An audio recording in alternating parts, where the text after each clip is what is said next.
Assalamu alaikum wa rahmatullahi wa barakatuh, mes frères et sœurs. Avez-vous déjà ressenti ces moments où la vie semble vous guider subtilement vers un chemin de lumière? Ces instants où tout semble aligné pour vous rappeler votre véritable objectif? Ces signes ne sont pas de simples coïncidences. Ils sont des preuves claires de la guidance divine d'Allah, des rappels bienveillants pour nous conduire vers Jannah, le paradis tant espéré. Allah, dans sa miséricorde infinie, nous a laissé des indices précieux à travers le Coran et les paroles du prophète Muhammad dans les hadiths authentiques. Ces enseignements agissent comme des balises pour nous éclairer, nous montrer comment vivre et atteindre l'objectif ultime, la satisfaction d'Allah et l'entrée dans son paradis. Restez avec nous jusqu'à la fin pour découvrir ces signes puissants et comment les reconnaître dans votre vie quotidienne. Cette connaissance pourrait changer votre destinée. Avant de commencer cette vidéo, n'oubliez pas de liker cette vidéo, car cela nous donne beaucoup de force pour continuer à partager du contenu bénéfique. Et je vous invite à vous abonner à notre chaîne et d'activer la cloche de notification pour rester informé de nos prochaines publications sur la foi islamique. Merci et bonne vidéo. Étape 1. Connaissance et amour d'Allah. Un des premiers signes de la guidance divine est un amour profond et sincère pour Allah et son prophète Muhammad. Cet amour ne peut naître que par une véritable connaissance d'Allah, de ses noms sublimes, Asma'ul Husna, et de ses attributs parfaits. La connaissance d'Allah. Pour aimer Allah, il faut d'abord le connaître. Chaque nom d'Allah nous enseigne un aspect unique de sa grandeur. Il est Ar-Rahman, le tout miséricordieux, Al-Ghaffar, celui qui pardonne, Al-Adl, le juste, et tant d'autres. En méditant sur ces noms et attributs, notre cœur se remplit de reconnaissance et d'admiration. Cette connaissance nous rappelle qu'Allah est toujours là, proche de nous, attentif à nos prières et plein de miséricorde, même lorsque nous faiblissons. Le Coran nous invite également à cet amour à travers le verset suivant. Dit, « Si vous aimez Allah, suivez-moi. Allah vous aimera et vous pardonnera vos péchés. » Coran 3:31. Ce verset établit un lien direct entre l'amour d'Allah, la connaissance de ses enseignements et l'obéissance au prophète. L'amour d'Allah, clé de la piété et de la soumission. Quand un croyant aime Allah sincèrement, son cœur est naturellement attiré par tout ce qui lui plaît. Cet amour devient une motivation puissante pour accomplir les bonnes actions, éviter les péchés et vivre en totale soumission à sa volonté. L'amour d'Allah pousse à prier avec sincérité, non par obligation mais par désir de se rapprocher de lui. Il inspire à jeûner, non pour la reconnaissance des autres, mais pour purifier son âme et plaire à Allah. Il encourage à adopter des qualités nobles comme la générosité, la patience et la justice, car elles reflètent les attributs divins. C'est cette même affection qui fait détester aux croyants ce qui déplaît à Allah, comme les actes de désobéissance et les injustices. L'amour d'Allah devient une lumière intérieure qui guide chaque décision et action du quotidien. Lien avec les actions. Le prophète Muhammad a dit « Aucun de vous ne sera véritablement croyant jusqu'à ce qu'il m'aime plus qu'il n'aime son père, ses enfants et tous les hommes. » Rapporté par Al-Bukhari et Muslim. Cet amour sincère influence directement nos actions. Accomplir les bonnes œuvres. Lorsqu'on aime Allah, les actes de dévotion comme la prière, la charité ou la lecture du Coran deviennent des moyens de renforcer cette connexion divine. Éviter les péchés. L'amour d'Allah et la conscience de sa grandeur freinent nos désirs éphémères, car un cœur attaché à Allah ne trouve aucun plaisir dans la désobéissance. Chercher le pardon, même si nous commettons des erreurs, cet amour nous pousse à nous repentir et à espérer. Sa miséricorde, car nous savons qu'Allah aime ceux qui se repentent. Une transformation profonde. Le croyant qui connaît Allah et l'aime véritablement ressent une transformation intérieure. Ses priorités changent. Il préfère l'éternité de l'au-delà au plaisir temporaire de ce monde. Cet amour devient une force motrice qui le guide dans toutes les sphères de sa vie, du culte à ses relations avec autrui. En somme, connaître Allah et nourrir cet amour sincère est une clé essentielle pour marcher sur le chemin de la guidance divine vers Jannah. Étape 2. Bon caractère et bienveillance. Un Un autre signe clair de la guidance divine vers Jannah est l'excellence dans les relations humaines, ce qu'on appelle ihsan en islam. Il s'agit d'adopter un comportement noble et bienveillant envers les autres, car les bonnes relations avec autrui sont intimement liées à notre relation avec Allah. L'importance du bon caractère en islam. Le prophète Mohammed a dit « Les meilleurs d'entre vous sont ceux qui ont le meilleur comportement ». Rapporté par Al-Bukhari et Muslim. Le bon caractère est l'une des qualités les plus aimées par Allah. Il ne se limite pas à l'accomplissement des actes d'adoration, mais s'étend à notre manière d'interagir avec les gens qui nous entourent, nos parents, nos voisins, nos collègues, et même les étrangers. Le prophète lui-même a été décrit comme ayant le meilleur des caractères, et tu es certes d'un caractère éminent. Coran 68:4. Les piliers du bon caractère. 1. Bienveillance envers les parents. Allah ordonne dans le Coran « Et nous avons enjoint à l'homme la bienfaisance envers ses pères et mères » Coran 46:15. La bonté envers les parents est un pilier central de la foi. Leur obéissance, dans ce qui est permis, et leur respect sont des actes d'adoration. Il est également recommandé d'être patient et reconnaissant, même lorsqu'ils vieillissent ou deviennent difficiles à gérer. 2. Compassion envers les orphelins et les besoins des autres. Le prophète a dit « Moi et celui qui prend soin d'un orphelin serons ensemble au paradis comme cela, en montrant ses deux doigts nus joints. » Rapporté par Al-Bukhari. Prendre soin des plus vulnérables, comme les orphelins, les veuves et les pauvres, est une manifestation directe de la bienveillance. Cela montre que l'amour d'Allah est reflété dans nos actions envers ses créatures. 3. Excellence envers les voisins. Le prophète a dit « Par Allah, il n'est pas croyant. Par Allah, il n'est pas croyant. Par Allah, il n'est pas croyant celui dont le voisin n'est pas à l'abri de son mal. » Rapporté par Muslim. Le bon voisinage est une marque de foi en islam. Cela inclut le fait d'être généreux, d'éviter les disputes inutiles et de s'assurer que nos actions ne causent pas de tort aux autres. Exemple, pratique, patience dans les épreuves. Le bon caractère se manifeste particulièrement dans les moments difficiles. Être patient face aux épreuves, sans blâmer autrui ou perdre son calme, est une qualité louée par Allah. Bienveillance dans les paroles et les actions.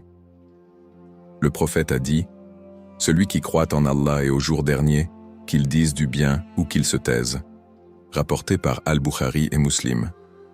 Être doux dans ses paroles, éviter la médisance et apporter du réconfort à autrui sont autant de moyens de cultiver des relations humaines harmonieuses. Pardon des offenses. Pardonner ceux qui nous ont offensés, non par faiblesse mais pour plaire à Allah, est une preuve de grandeur d'âme. Allah dit dans le Coran qu'il pardonne et absolve. N'aimez-vous pas qu'Allah vous pardonne? Coran 24:22. Le pardon rapproche le croyant d'Allah et de son paradis. L'impact sur le destin, une clé pour Jannah. Le bon caractère est directement lié à l'obtention du paradis. Le prophète Mohammed a dit « Rien ne pèse plus lourd dans la balance d'un croyant, au jour du jugement, que le bon caractère. » Rapporté par At-Tirmidhi. Ce hadith montre que, plus que les actes de culte, c'est notre manière de traiter les autres qui joue un rôle essentiel dans notre destinée. En ayant un bon caractère, le croyant rapproche son cœur d'Allah et gagne son amour, évite les disputes et la haine, source de malheur dans ce monde et dans l'au-delà, bâtit des relations solides et aimantes, reflétant l'harmonie et la paix recherchées par tout croyant.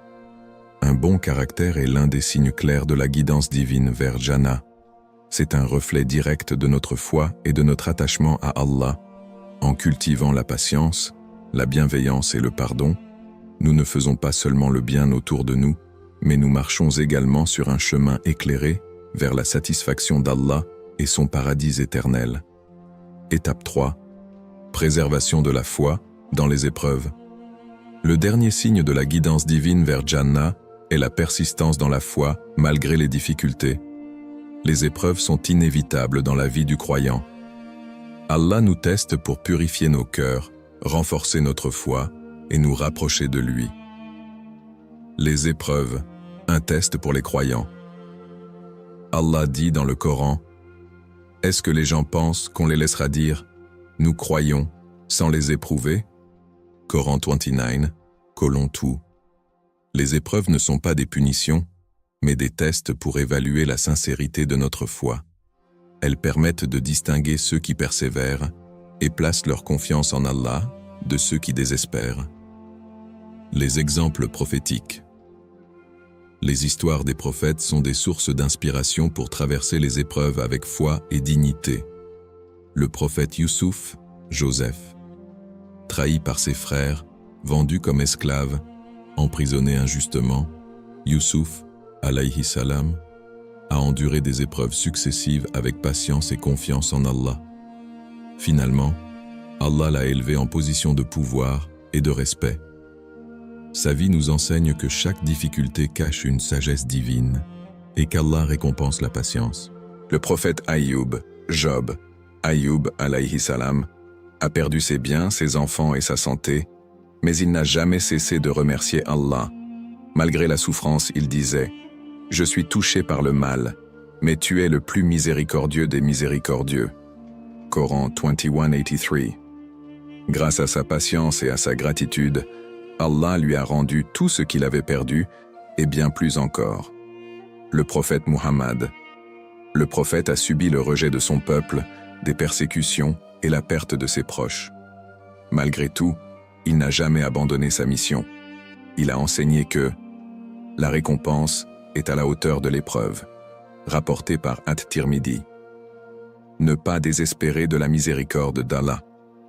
Dans les moments de détresse, il est essentiel de se rappeler qu'Allah est proche et que ses promesses sont toujours vraies.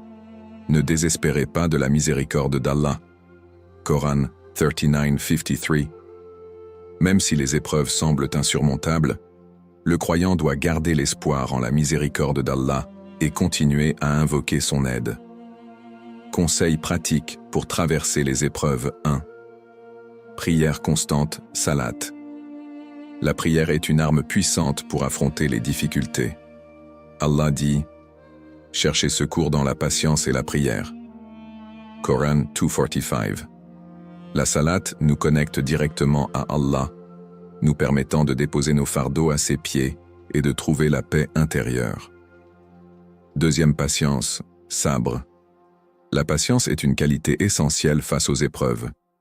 Elle consiste à accepter la volonté d'Allah sans se plaindre, en gardant l'espoir de sa récompense. Le prophète a dit « Quiconque fait preuve de patience, Allah lui accorde la patience » rapporté par Al-Bukhari. Il faut se rappeler que toute difficulté a une fin. Après la difficulté, il y a certes une facilité. Coran 94:6. Troisième gratitude, shukr. Même dans les épreuves, il y a toujours des bénédictions à reconnaître.